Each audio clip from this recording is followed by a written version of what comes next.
Y la clave política es esta: ¿hay o no una conexión con el gobierno? ¿Hay o no una conexión con el PSOE? Feijóo dice: Ahora cobraba un sueldo público para trabajar en las cloacas del Partido Socialista, hablaba en nombre del Partido Socialista, se comprometía a intermediar con la Fiscalía General del Estado y con la Abogacía del Estado, conspiraba contra los mandos y fuerzas de seguridad del Estado, concretamente contra el Teniente General y los que conforman la Unidad de Investigación de la Guardia Civil. Esto es mafia, pero mafia pura. Abogado Jacobo Teijelo, uno de los abogados presentes en aquella reunión. ¿Qué tal? Hola, Muy buenas tardes, ¿cómo está? Hola, buenas tardes. Abogado, esto es una mafia política, acabamos de escuchar. ¿Qué pasó exactamente allí? ¿Aquello era qué exactamente? Bien, al señor Feijóo quizá habría que recordarle aquello de el que esté libre de pecado que tire la primera piedra, porque él tiene también alguna cosita ahí. Pero bueno, luego iremos con eso. Aquí de lo que estamos hablando es que en este país no se puede defender a un señor porque te pueden escuchar en tu despacho mediante micrófonos, hackeo o mediante agentes encubiertos o largas manos de alguien dedicados a ello. Eso es lo escandaloso. Es decir, está en juego el derecho a la defensa. Abogado, dice usted, ¿y Feijóo tiene cosas allí? ¿Qué cosas? Bueno, pues mire, casualmente he leído en La Voz de Galicia, precisamente ayer, que empezaba el juicio del señor, porque esto hay que ponerlo en antecedentes, no son unos abogados delincuentes ni nada de eso, son unos abogados que vienen a plantearme a mí, con su cliente, que si puedo hacerme cargo de la defensa de ese señor que estaba en remoto, en un juicio que comenzaba ayer. Ese es lo que se nos plantea. Yo entiendo que ese señor vendría de buena fe mientras no se demuestre lo contrario y venía a plantearme que asumiera su defensa. Me expone el caso, yo no puedo contar lo que él ha dicho, es decir, hace trampa el Confidencial cuando no cuenta todo, cuando no entrega totalmente la grabación, porque ese es el problema que hay ahora mismo, distorsionar y sacar parte de ello. Y yo le preguntaría al representante del Confidencial, ¿quién había en el juicio de mayor rango que la señora esta que están diciendo ellos, del PP, en el juicio ese? ¿Quién había y que no se ha mencionado? Porque ayer se enjuiciaba a una persona que fue... Eso bien, en el juicio que ayer empezaba a decir... Porque todo esto tiene un sentido. Al señor del fraude de IVA se le juzgaba ayer. Ese señor se ha dado a la fuga. Consiguió un permiso pocos meses antes de la fecha del juicio y se ha marchado a Dubái. Y ahora mismo... por lo que leemos en la prensa, parece ser que no ha venido. Eso es lo primero. Por eso se suspendió el juicio ayer, porque no estaba. Y ayer empezaba ese juicio. Hay más personas acusadas en ese juicio relacionadas con él. Alguna de ellas fue alto cargo del Partido Popular. A mí me parece muy casual que no se mencione para nada ese dato, que quizás sea muy relevante, pero a mí me huele a una jugada tipo Marcial Dorado 2, es decir, que quizá haya una foto también de ese estilo. Creo que están en fuentes abiertas. Abogado, es decir, eso es interesante. Por otro lado está lo más... Sí. Ustedes trataron cómo desmontar a la UCO, ustedes trataron una operación política para tumbar a la Guardia Civil. Rotundamente no. Y lo que pasa es que, claro, cuando se escucha lo que no se... Bueno, en fin, cuando se mete uno en esas cosas, pues tiene que entender las claves en las que se está hablando. Se está hablando en términos de defensa. En una defensa, es decir, me plantea su caso y yo planteo hipótesis de defensa. Todos los días en España se hacen acuerdos con la Fiscalía y la Abogacía del Estado. El 80% de los juicios en España se resuelven con un acuerdo que se hace, se escribe y la Fiscalía reduce las penas. ¿A cambio de qué? A cambio de lo que se plantea en todas las reuniones. No voy a referirme a esta en concreto porque tengo, y repito, deber de secreto, y conmino a los del Confidencial que cuelguen en su página íntegramente la reunión de principio a fin, para que se vea el sentido de todo lo que allí se dice. Este señor expondría su caso y en cualquier caso que se me expone... Sí, dígame. No, le iba a decir, y abogado... Dígame. Hay una conexión política en esto porque el fraude de hidrocarburos la gente probablemente no conoce, pero el fraude de hidrocarburos en España ha sido millonario. Ha actuado en esto la DIF, la Agencia Tributaria, ha actuado en esto la Fiscalía, ha actuado absolutamente todo lo que se movía. Digo, ¿aquí hay una conexión política o esto es penal puramente? Aquí hay una conexión con el PSOE. Ustedes estaban intentando tirar de un hilo político aquí. Vamos a ver, le voy a ser franco. Para empezar, el derecho penal es derecho político, al fin y al cabo. Y en este caso, cuando se están violando garantías tan relevantes como lo más evidente, el derecho a la defensa es muy grave y tiene un contenido político. Pero le voy a ser más claro. Yo estoy personado en un procedimiento, las diligencias previas 100 del 2021 del Juzgado Central de Instrucción número 5, donde hemos detectado y hemos planteado una nulidad de actuaciones de alto calado político que ha salido ya en la prensa, pero no se le ha dado la misma relevancia porque no había interés. ¿En qué consiste esta? Que el jefe de Fuentes Humanas de la UCO dice en un chat que está incluido en ese procedimiento que vamos a por Koldo, vamos a por los de arriba, vamos a por Ábalos, planteando una investigación prospectiva antes de que existiera nada. Casualmente ese personaje sale de la UCO y se integra como jefe de seguridad en la Consejería de Sanidad de la Comunidad de Madrid, desde la que, oh sorpresa, surgen, como dijo Serrano, creo que es el jefe de esa consejería, las primeras querellas de mascarillas. Yo creo que eso tiene relevancia y yo creo que eso sí que afectaría al PSOE, es decir, puede que les afecte para bien incluso, pero eso no van a hablar, lógicamente. Y eso está pendiente de resolverse. Ayer la sección tercera de la audiencia le ha combinado al juez Pedraza a que resuelva, pese a su resistencia a ello, los recursos que hemos planteado sobre esto. Eso es un contenido político evidente. ¿Y qué es lo que planteaba este señor? Que como salió esa noticia, que nosotros hemos detectado una nulidad que además incluía unos desgloses, un anidamiento y ocultación de investigaciones, una instrumentalización de procedimientos, él dice, yo también estoy en esa situación, quiero integrarme en eso. Entiendo. Eso es lo que se me plantean mis compañeros que me lo traen. Esa es la situación. Pues, abogado, cuídese, gracias y un abrazo. Sí, únicamente les diría eso. Que pongan la grabación entera, escúchenla bien y se sorprenderán. Yo no puedo revelarlo, pero cuando lo vean dará un vuelco todo. Pero estoy seguro que no la van a poner entera. Bueno, yo digo que hoy mi único afán es no convertir esto en una batalla personal. Pero bueno, voy a dar, por supuesto, Fernández Miranda, la réplica. O sea, yo le pregunto a este señor. No, este señor no está. Haz la no, pregunta, pero le pregunto no voy a tener enfrentamiento. No se estará viendo, pero bueno, que lo pregunte, que lo responda cuando él quiera. O me pregunto, después de escucharle, cuál era la función que estaba haciendo la señora Leire Díez en esta reunión. ¿Por qué ella está diciéndole a uno de los presentes, en este caso de modo telemático, que le dé información para, entre comillas, matar al jefe de la unidad de delincuencia económica de la UCO? Abogado, sigue escuchando. Abogado, pues, de nuevo, vuelvo a decir, no quiero esto en una batalla personal. Está siendo hoy muy complicado. Pero, abogado, la pregunta es legítima. La pregunta es, ¿defiende a una de las partes o está en una operación política para romper la UCO de parte del gobierno? Vamos a ver, yo estoy defendiendo a una parte, a todas las partes que vengan, lógicamente, y yo no estoy haciendo ninguna acción política directa, yo estoy haciendo una acción penal que tiene una relevancia política evidente. Y desde luego esa señora viene acompañando a otro cliente mío, y ya lo he explicado 20 veces, pero no me importa hacer una más. Este señor, el de la primera reunión, el del que entra en directo, en remoto, por videoconferencia, era la primera reunión de la tarde, la segunda era la del Javier Pérez Dolcet, que tenía hora a continuación. La primera reunión se alargó, no se acababa esto, no se decidía a venirse conmigo para que asumiera yo la defensa, no hacía nada, y bueno, pues voy dando paso a la siguiente reunión. Entra Javier Pérez Dolcet, que venía acompañado de Leire. Efectivamente, periodista de investigación, etcétera.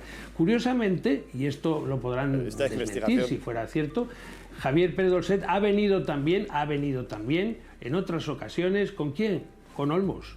Olmos también ha estado en mi despacho. Olmos ha estado en la misma situación que Leire en mi despacho. Es decir, o todos moros o todos cristianos. Esto sí que es abogado, novedoso, ¿no? Le agradezco de verdad y les agradezco a todos. Olmos sabe mucho de Villarejo y nos ayudó con ello.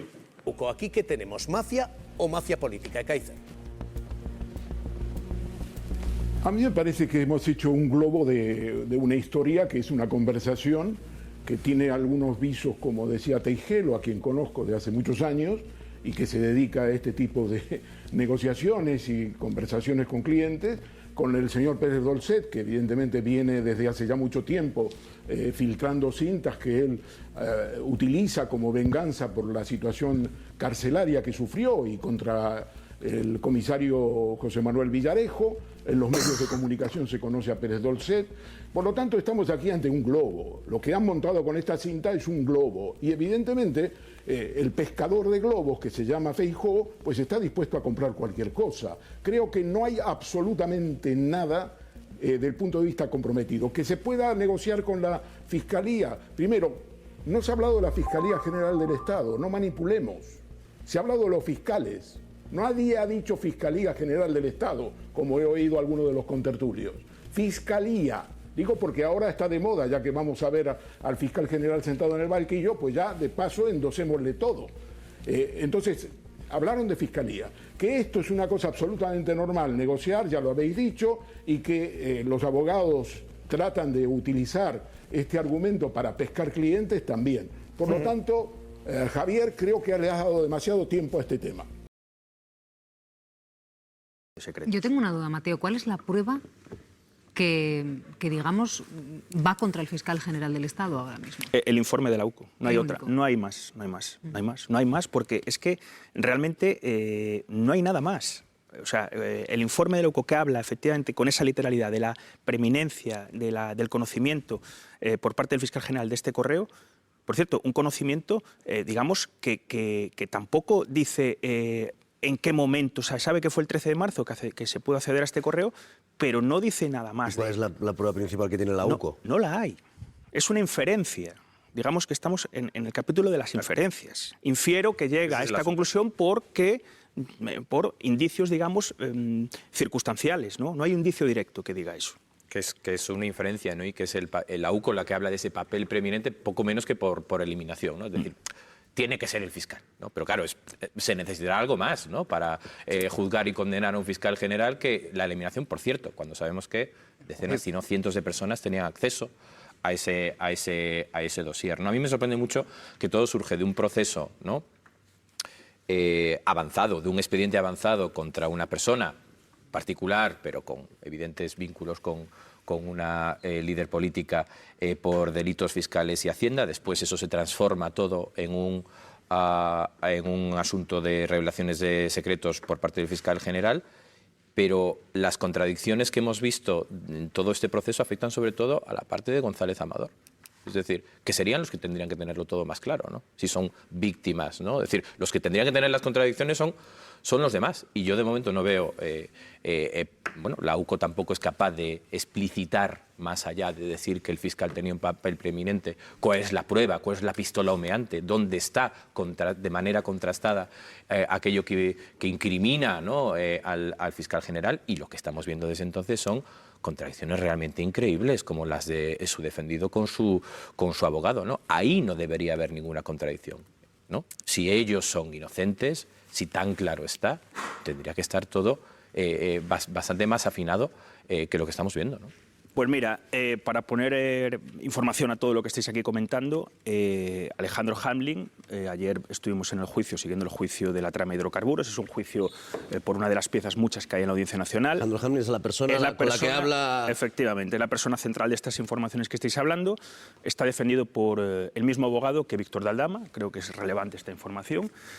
Víctor de Aldama, como sabéis, está bueno, con una estrategia, digamos, un pacto al que ha llegado con la Fiscalía Anticorrupción para ofrecer una serie de incriminaciones en contra del Gobierno, en contra del PSOE, en contra de José Luis Ábalos y Koldo García, en el caso Koldo, y a su vez defiende a Alejandro Hamlin, que es la persona, el empresario que aparece en el centro de las informaciones de las que estáis hablando.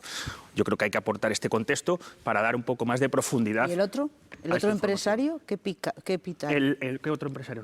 El Pere Dorset este. Ah, bueno, pues está en la mesa. Yo solo... ¿Ese señor qué hace ahí? Bueno, pues sí, la verdad que tendrá una... Para el libro, otro personaje. No sabemos. Realmente yo hablo porque es un señor que conocemos de muchas demandas. Sí, por supuesto, efectivamente. Efectivamente, no desconozco qué hacía ahí Pere Dorset. Yo solo digo que la persona que en teoría graba esa reunión y que la difunde, lo defiende el mismo abogado que Víctor Aldama. Creo que es una información que da un poco más de contexto a todo lo que estamos hablando.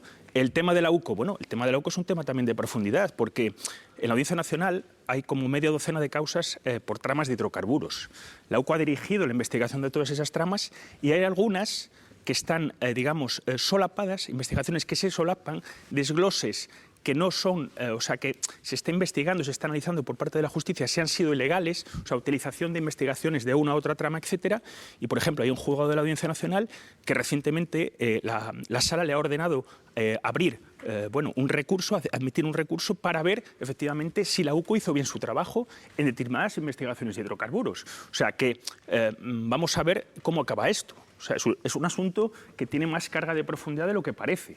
Entonces, bueno, que pregunten, que traten de identificar a Antonio Balas, bueno, también es verdad que sorprende un poco, ¿no? Pues un funcionario que tiene, efectivamente, desde el punto de vista de la credibilidad, toda la credibilidad del mundo, pero también puede tener derecho a saber si sus investigaciones están dentro de la legalidad, ¿no? Eso forma parte de los balances democráticos. Yo, fíjate, un tema de la UCO que me hace sospechar no es precisamente el de las grabaciones, respecto a cómo se comportan, ¿no? Y los que somos periodistas sabemos que las fuentes no son neutras, prácticamente todas tienen algún interés, y la UCO tampoco seguramente es una organización neutra como ninguna.